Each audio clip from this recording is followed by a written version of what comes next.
अनुरता जीण वयण जे करेंति भावेण अमला असंकलिठा ते हुंति परित संसारी। बोलिए भगवान महावीर पावन चरित गुरुदेव जी। बंधु मन वच काये भव सागर को तरण में करो हमारी सहाय। जिन शासन जिन वाणी सदा जयवंत हो, श्रवण संग सदा अविचल मंगल हो। मुक्ति को प्राप्त श्रमण भगवान महावीर स्वामी, उनकी परम पावन कल्याणी भागवती वाणी वाचक प्रमुख श्री इंद्र भूति गौतम आदि गणधर भगवंत युग प्रधानाचार्य परम पूज्य श्री सुधर्मा स्वामी जी महाराज, उनकी परम पावन पाठ परंपरा, वर्तमान आचार्य ध्यान योगी परम पूज्य श्री शिव मुनि जी महाराज एवं गुरुजन सबके पावन चरण सरोजों में मेरा अनंत अनंत बार वंदना नमस्कार। उपस्थित धर्म प्रेमी सज्जनों, माताओं तथा बहनों, नौ तत्व उनका प्रसंग सुनाया जा रहा है। दुनिया का सच क्या है? ये नौ तत्वों का ज्ञान। संसार का सच नौ तत्वों का ज्ञान। संसार के प्रश्नों का समाधान कहाँ मिलेगा? नौ तत्वों के ज्ञान से। दुनिया को सुखी बनाने वाला कौन? दुनिया को, संसार को दुखी बनाने वाला कौन? क्या उत्तर है? सुखी बनाने वाला आत्मा के द्वारा किया गया जो पुण्य है। और दुखी बनाने वाला कौन? आत्मा के द्वारा किया गया पाप। और जो कहते हैं उसने दुखी बनाया, उसने सुखी बनाया, ये व्यवहार है, लेकिन सच नहीं। सम्यक तो सच में है या झूठ में है? सम्यक तो सच में है। अब सुख का कारण कौन, दुख का कारण कौन और समाधि का कारण कौन? सुख का कारण भौतिक सुख, उसका है पुण्य कर्म। दुख का कारण अपने द्वारा किए गए पाप कर्म। और समाधि का कारण धर्म आराधना, जो आत्मा ने अपने पाप कर्मों का बोझ उतार दिया। जब बोझ उतर जाता है तो आत्मा को समाधि मिलती, शांति मिलती। सिर पर बोझ हो तो शांति नहीं मिलती। जैसे ना एक भाई कहने लगा, महाराज मेरे को नींद नहीं आती। लेटता जरूर, नींद नहीं आती। मामूली सी बात है। कहते क्या? खसखस का तेल होता है ना, पैरों के मालिश करना और सिर के पुड़पुड़ियों में क्या करना? मालिश करना, नींद आ जाएगी। कहते हमारा नींद तो आ जाएगी, लेकिन मेरी समस्या का समाधान तो नहीं होगा। जो नींद को उखाड़ती है वो कौन है? वह तो समस्या है। और वो समस्या क्या है? एक कर्ज, दूसरा घर में जवान लड़कियां बैठी, जिसके कारण से सिर पर कितना बोझ है। अब जब तक बोझ है तो आराम की नींद आने वाली नहीं है।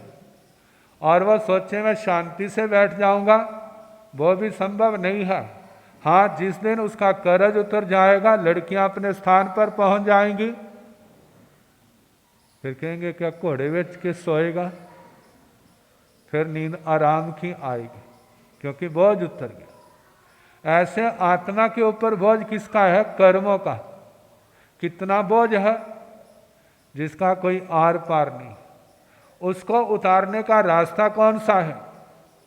उसका रास्ता है संबर और निर्जरा। अभी तो पुण्य पाप का ही नहीं पता, संबर निर्जरा कहां से आ जाएगी। कहा एक सम्यक दृष्टि वरने के लिए 9 तत्वों का विशुद्ध ज्ञान होना परम आवश्यक है। देखो दुनिया का कितना कुछ आता है, लेकिन जो आत्मा के 9 तत्व नहीं आते। कहते हैं जो सम्यक दृष्टि नहीं है, जिसके जीवन में कोई पाप का त्याग नहीं है, वो एकांत बाल है। चाहे वो 80 साल का हो, चाहे वो 100 साल का हो। 10 साल का तो है ही बच्चा, 5 साल का तो है ही बच्चा।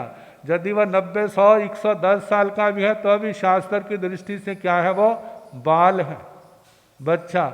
जैसे बच्चे को बोध नहीं होता, ऐसे उसको भी ये बोध नहीं है।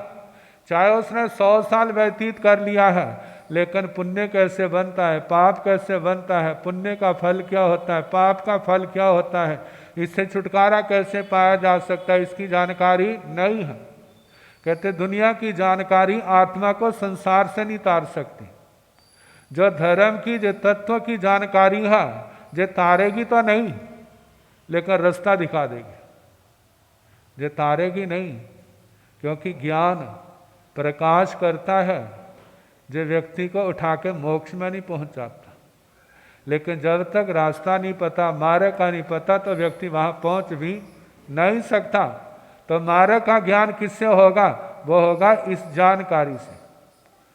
निर्युक्तिकार भगवान आचार्य श्री भद्रबाहु स्वामी जी महाराज फरमाते हैं, नाणं पयास्य सो हो तबो संजमो या गुत्थी करो तिन्नहम भी समा ओगे मोखो जिन शासने भणियो।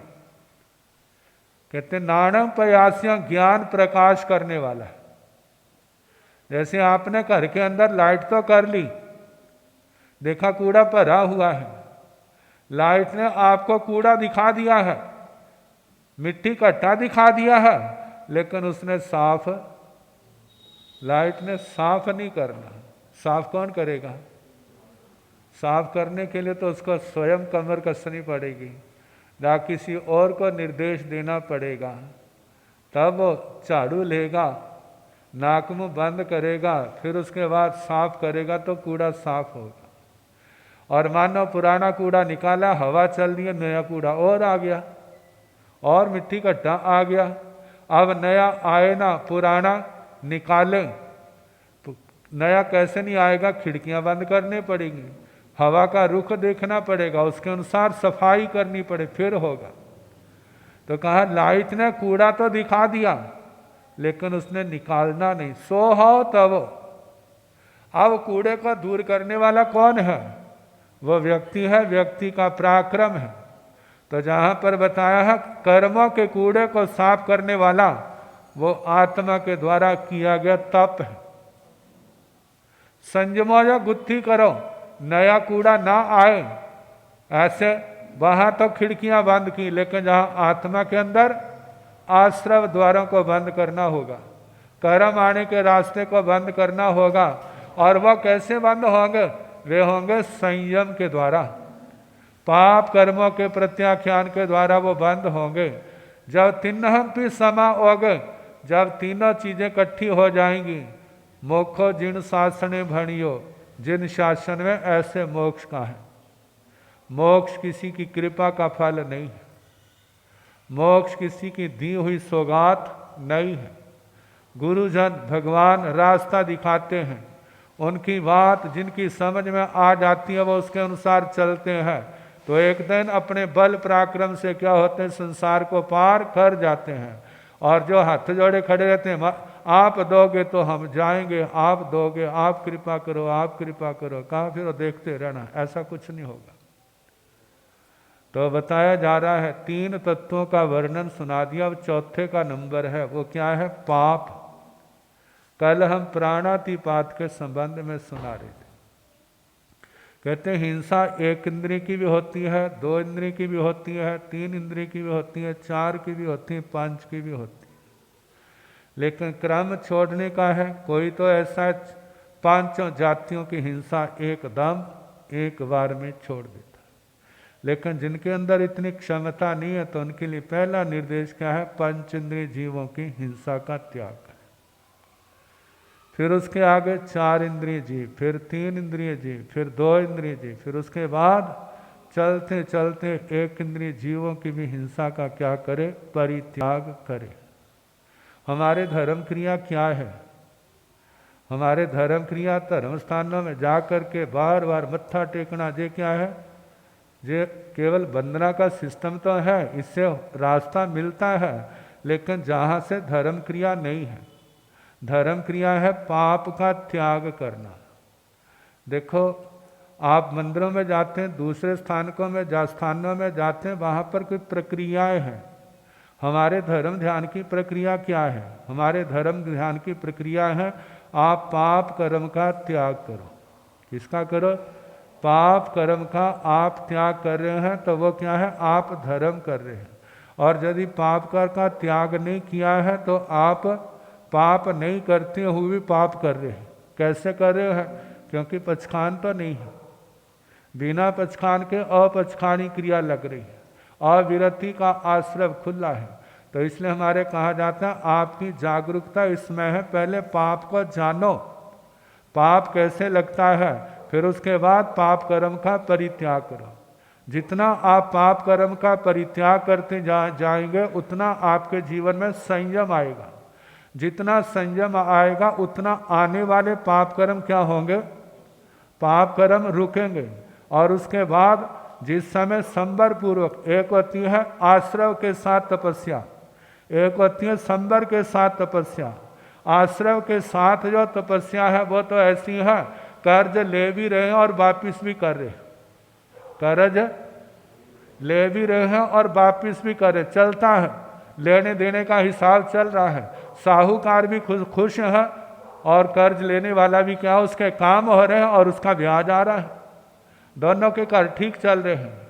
लेकिन संबर पूर्वक यदि उस कर्ज से पूर्ण रूप से मुक्त होना है तो सीधा सा रास्ता है कि कर्ज लेना बंद नहीं कर सकता, उसको कटाए और जो लिया हुआ है उसको वापिस करना बढ़ाए। जितना बढ़ाता जाएगा वापिस करना, उतना उसका बोझ उतरता जाएगा। और यदि लेने की मात्रा बढ़ती जा रही है, देने की घटती जा रही है, तो एक दिन क्या होगी, विकट परिस्थिति आएगी। तो इसी प्रकार कर्मों के संबंध में है, व्यक्ति जो है नए पाप कर्म ज्यादा करता है लेकिन पुराने पाप कर्मों का हिसाब नहीं करता, तो क्या होगा, एक दिन आत्मा गिरते गिरते नरक निगोद में उसको जाना ही पड़ेगा, उसको कोई रोक नहीं सकेगा। लेकिन जिसको भगवान का प्रवचन सुनने को मिल गया है, उसने जो 9 तत्वों के माध्यम से सारी बातें जान ली है और उसके बाद अब उसने पाप तो कटा दिया है, पुण्य बढ़ा दिया है और धर्म भी क्या कर दिया है, बढ़ा दिया है। अब उसका क्या होगा, लॉस घटता जाएगा, नुकसान घटता जाएगा और लाभ क्या होता जाएगा, उसका बढ़ता जाएगा। और जानते धर्म की कमाई तो ऐसी है, पहले दिखती नहीं है, लेकिन जब सामने आती है तो व्यक्ति देख करके बहुत चक्का रह जाता, अरे जी क्या, ऐसा तो मैंने कभी सोचा भी नहीं था। कारण क्या है, संयम, तप, इसकी कीमत क्या है, अनमोल है। जैन महाभारत के अंदर ना एक प्रसंग आता है, कहते 2 साहूकारों के लड़कों की लड़ाई होगी। लड़ाई को आज होती है, ऐसा नहीं जो तो अनादि काल से चली। क्या था, एक नगर से बाहर जा रहा था रथ में और एक नगर से बाहर से नगर में आ रहा था। बीच में एक पीढ़ी गली थी और बीच में दोनों क्या हो गए, आमने सामने हो गए। समझदारी तो जो है कि जिसका रास्ता थोड़ा है वो क्या कर ले, रथ को पीछे कर ले, जिसका ज़्यादा है उसको आने दे, क्योंकि उसको ज़्यादा जाना पड़ेगा पीछे। समझदारी तो इसमें जाओ, उसके बाद जमाना ये देखना पड़ता है चाहे सामने वाले का रास्ता थोड़ा है, थोड़ा रास्ता किया है, लेकिन उसमें कोई लाचार है, कोई बीमार है, तो वहाँ पर समझदारी जी जिसका लंबा रास्ता है वो भी क्या हो जाए पीछे, ताकि मेरे कारण से किसी को परेशानी ना हो। लेकिन दोनों ही, जिसको कहते हैं जड़ मूड, मतलब जड़ बुद्धि वाले, मूड गंवार, संपत्ति का नशा, कहते तू पीछे कर, कहते तू पीछे कर, मैं पीछे क्यों करूं। अब रास्ता क्या हो गया, जैसे आजकल जाम लगता है ना, ऐसे जाम लग गया, पीछे हटने के लिए कोई तैयार नहीं। अब सोए थे, अब प्रतिष्ठा का प्रश्न बन गया, जो पीछे हटेगा वो छोटा, जो आगे बढ़ेगा वो बड़ा है। आखिर में नगर के बुजुर्ग लोग आए और उन्होंने दोनों को डांटा, दोनों को रथों से उतारा और पकड़ करके ले आए। कहते दोनों के रथ क्या कर दो, पीछे हटा दो। फिर उनको कहा तुम्हारे अंदर खासियत क्या है, माँ बाप की संपत्ति पर उछल रहे हो। कहते उसका रथ आगे जाएगा। 12 साल का समय दिया जाता है। कितना समय, 12 साल विदेश में जाओ, पैसा कमा के लाओ, जो नगर की जनता को ज़्यादा खुश करेगा ना उसका रथ पहले जाएगा। और सबको, दोनों को घर भेज दिया। कहते जाओ आज से 12 साल बाद फिर तुम्हारा निर्णय किया जाए। एक ने तो क्या, बोरी बिस्तरा उठाया, पैसा लिया, विदेश में चला गया, और एक घर आके खाट पर पड़ गया। अब वो कमा रहा है और घर में आराम कर रहा है। करते करते 11 साल हो गए। जब 12वां साल आया तो उसकी नींद टूटी। कहते अब तो मेरा हारना पक्का ही है, मेरा हारना पक्का है, क्या करूं। कहते भरी पंचायत के आगे मेरी नाक कटेगी, अब क्या करूं। सोचता सोचता मैं साधु बन जाता हूं, फिर कोई सवाल ही नहीं उठेगा। और उसने किसी के पास जाकर के तो दीक्षा ले ली। जब दीक्षा ले ली ना, अब वह तपस्या करने लगा। कहते इतनी तपस्या करूं कि साल के आदमी 1 साल के अंदर ही मेरा काम हो जाए। जैसे गैस कुमार जी का 1 दिन में हो सकता तो साल में नहीं हो सकता मेरा। अब तपस्या, व्रत का तो नाम ही नहीं, बेला तेला चौला पंजोला ठाइया 15 मास खावन, चलते चलते साल के अंदर संथारा भी कर लिया, वो गया वो गया। कहते अब देखते रहे, इंतजार करते रहे। अब जिस समय वो तो देवता बन गया उस साधना के बल से। अब जिस समय वो पहला जो कमाने के लिए गया था बहुत लाभ कमाया। अब जिस समय नगर के बाहर उसने पड़ाव डाला, कहते वो साहूकार का बेटा आ गया, चलो मिलने चले, वेलकम के लिए। जो भी आ रहा है उसको खिलाना पिलाना भेंट देना, मानो 2-2 कपड़े बढ़िया कपड़ों के जोड़े दे रहा है और उसमें नगद दक्षिणा दे रहा है। और सारे क्या कर रहे हैं, सारे उसका गुणगान कर रहे हैं। कहते हैं पहला रथ किसका निकलेगा, पहला रथ इसका निकलेगा, क्योंकि दूसरा तो 11 साल तक तो घर पड़ा रहा। 1 साल में क्या कमा लेगा, कुछ भी नहीं। जब ऐसा सारे लोग चर्चा कर रहे, किसका गुणगान कर रहे हैं, उसका गुणगान करें। कहते हैं जो ध्वनि, जब मोटी ध्वनि है तो ये तो थोड़ी दूर तक जाती है, उसके बाद क्या हो जाती है, शांत। एक सूक्ष्म ध्वनि है। शास्त्रकार कहते हैं हमें शब्द बाद में सुनाई देता, पहले लोकाग्र तक पहुंच जाती वह ध्वनि। और वह ध्वनि जो है मशीनों के द्वारा कितने क्या कर लेते, मोबाइल के माध्यम से पकड़ लेते हैं। वायरलेस सिस्टम जो है सारा इसका सूक्ष्म ध्वनि को पकड़ते हैं। जिनके पास ये साधन नहीं है उनको थोड़ी देर तक सुनते, थोड़ी दूरी तक उसके आगे सुनती नहीं है। और जे आवाज़ कहाँ पहुँच गई उसके कानों में, किसके वाला, जो साधु बन गया था। अब वो सोचने लगा वास्तव में निंदा का पात्र तो हूँ, क्योंकि मैंने 11 साल ऐसे गवा दिए। लेकिन जो मैंने एक साल के अंदर किया उसकी कीमत ये दुनिया नहीं जानती। चलो मैं जा कर के कुछ दिखाऊं। रथ तो उसी का जाएगा, रथ तो उसी का जाएगा, मैं आगे रथ नहीं ले जाऊंगा, लेकिन दिखा दूं। अब कहा जाता है देवाणं मनुष्याणं मणुआणं वायाय।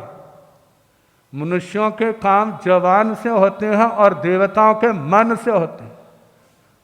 अब मन के द्वारा रिद्धि बहुत पाई, बड़े बड़े सार्थवा का रूप धारण किया और दूसरे किनारे उसने अपना पड़ाव डाल दिया। अब लोगों ने सुना, कहते जे कौन आया है? कहते वही आया है।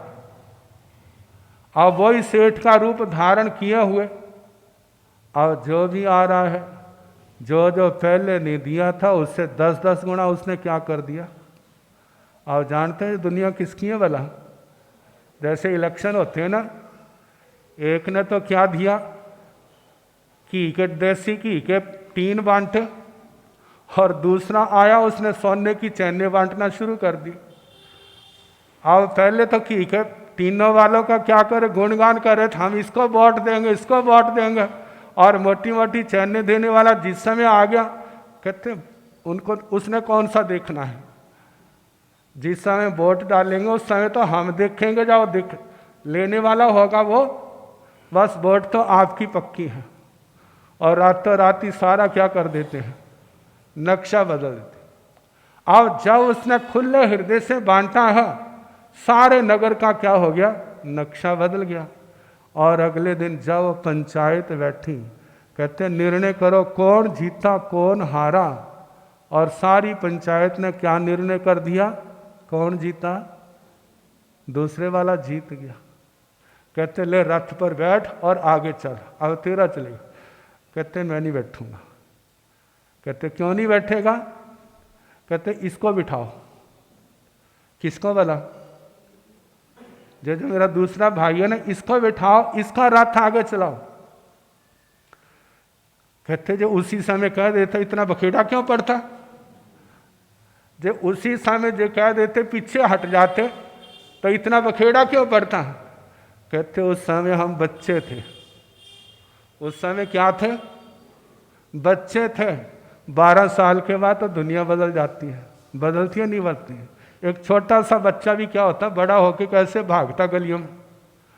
तो वो अब लोग पूछते हैं तेने ऐसा कौन सा व्यापार किया कि 1 साल के अंदर आपने इतनी रिद्धि पा ली।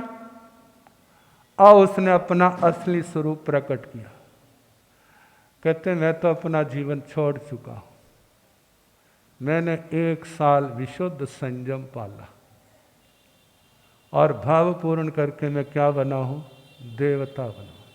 ये सारी मैंने क्या की है, आपको अपनी देव माया दिखाई है।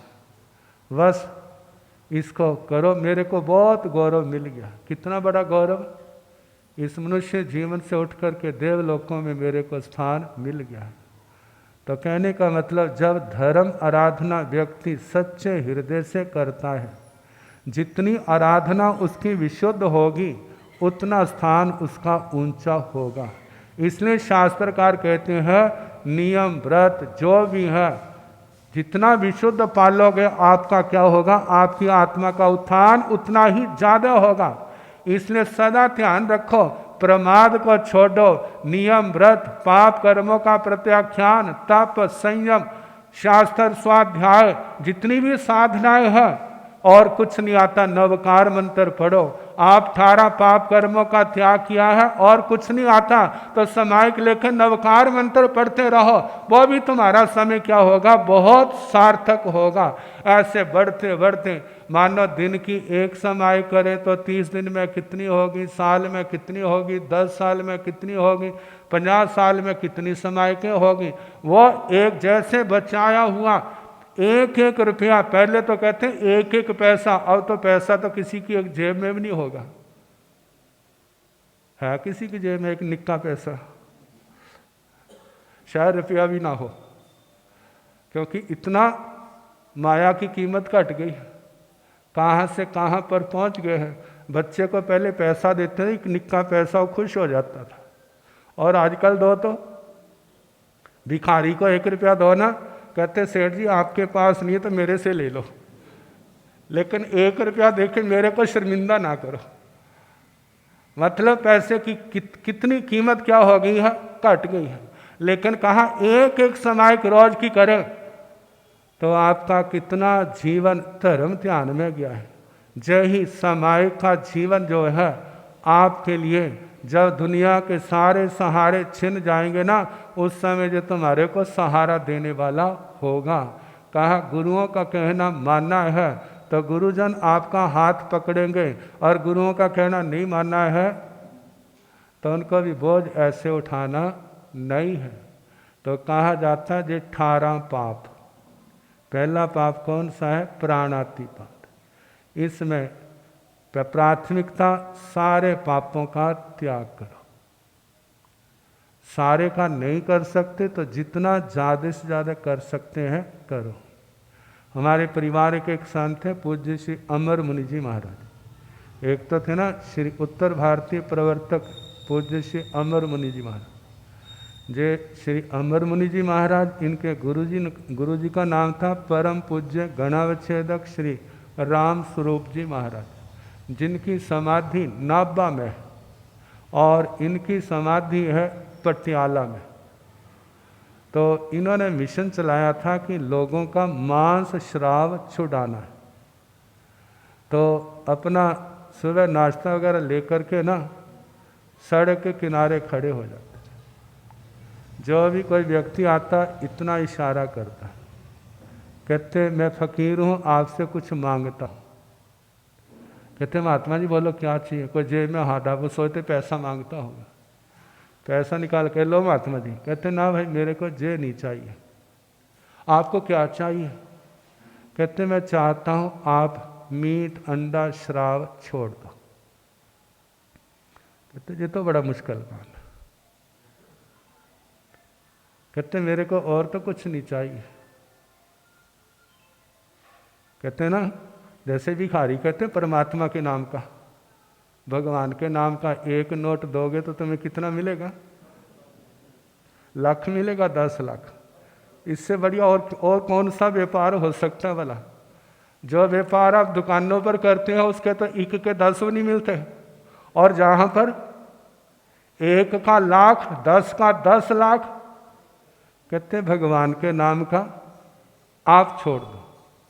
कितने तो भाग्यशाली ऐसे होते। अच्छा महात्मा जी मैंने क्या किया? छोड़ दिया। कोई इसके लिए तैयार नहीं होता। अच्छा आप ही बताओ आप कितना छोड़ सकते हो? आप कितना छोड़ सकते हो? जितना वो खुशी से छोड़ते उतना क्या कर देते? छुड़ा देते। तो कई बार दहशत भी फैल जाती है ना। जैसे हमारे श्री धर्ममुनि जी महाराज ना, जिस समय आते जो भी आते भाई किसका त्याग करो? कंदमूल का त्याग करो, आलू का त्याग करो, जे करो। तो कितने तो डर के मारे स्थान की पौड़ी नहीं चढ़ते। क्यों? जाएंगे तो क्या करेंगे? वो हमारे गले पड़ जाएंगे। तुम जे छोड़ो, जे छोड़ो, जे छोड़ो, ना जाए और ना वो कहे हमारे को। अब कहते एक बार सड़क के किनारे खड़े थे, एक साइकिल वाला आया तो उन्हें इशारा किया भाई इधर। और उसको पता था क्या कराएंगे। उसने पैडल जोर से मारा और भाग लिया। अब थोड़ी देर पहुंचा, एकदम पटाखा बज गया उसका। और साइकिल का टायर फट गया। जब फट गया कहते मेरे महात्मा जी को धोखा दे के जा रहा था ना, अब कुदरत ने मेरे को दे दी। अब आया, अब संत कहते बोलो। कहते मीट अंडा शराब का सेवन नहीं करना। अच्छा बाबा जी जो कहोगे हमें मंजूर है। छोड़ दिया। तो ऐसे कहते लाखों व्यक्तियों का उन्होंने क्या किया? प्यार से छुड़ाया। तो इसी प्रकार कहते संत कहते आप प्यार से छोड़ोगे तो आपका भला, नहीं छोड़ोगे तो जिनका आपने हरास किया है वो एक दिन आपकी छाती पर बैठ करके जबरदस्ती आपसे लेंगे। भगवान गुरुजन कहते हैं इन जे पाप कर्म इनका आचरण ये आपका मित्र नहीं है, ये आपका क्या है, शत्रु है। कहते तुम दूसरे का बुरा करते हो, याद रखना तुम दूसरे का बुरा नहीं कर रहे, तुम अपना बुरा कर रहे हो। तो इसलिए इन पापों को जानना और इनका परित्याग करना। टाइम आपका हो रहा है, बाकी कल देखते हैं। जागो जागण